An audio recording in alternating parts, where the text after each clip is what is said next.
আসসালামু আলাইকুম।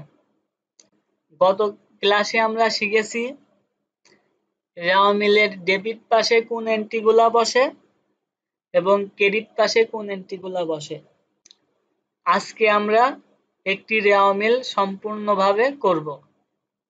রেওয়া মিল করার জন্য প্রথমত প্রতিষ্ঠানের নাম, তারপর তারিখ, রেওয়া মিল উপরে লিখতে হয়। রেওয়া মিলের 5টা ঘর থাকে: 1 ক্রমিক নং, 2 হিসাবের নাম, 3 খতিয়ান পৃষ্ঠা, 4 ডেবিট টাকা, 5 ক্রেডিট টাকা। 1 নম্বর ক্রয় খরচ, তার জন্য এটা ডেবিট পাশে বসে।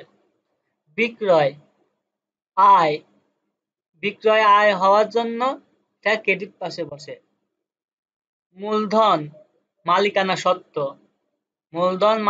সত্ত্ব, তার জন্য ক্রেডিট পাশে বসে। উত্তোলন ডেবিট পাশে বসে। পাওনাদার বিন্দু দায় রেওয়া মিলের সবসময় ক্রেডিট পাশে বসে। অফিস ভাড়া খরচ ডেবিট পাশে বসবে। স্থায়ী আমানত সম্পত্তি ডেবিট পাশে বসবে। উত্তোলনের সুদ ক্রেডিট পাশে বসবে।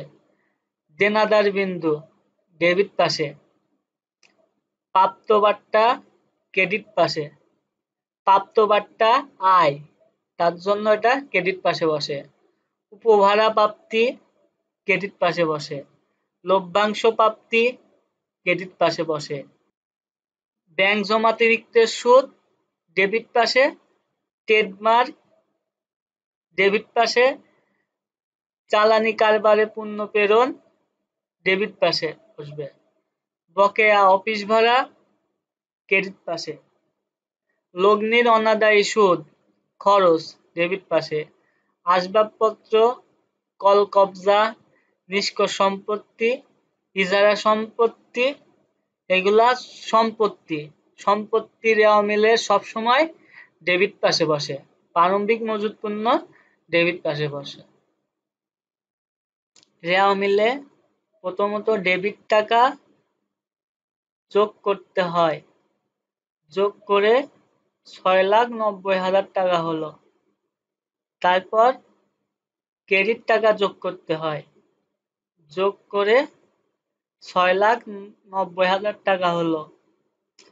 সাধারণত রেওয়া মিলে ডেবিট টাকার পরিমাণ ও ক্রেডিট টাকার পরিমাণ সমান হয়।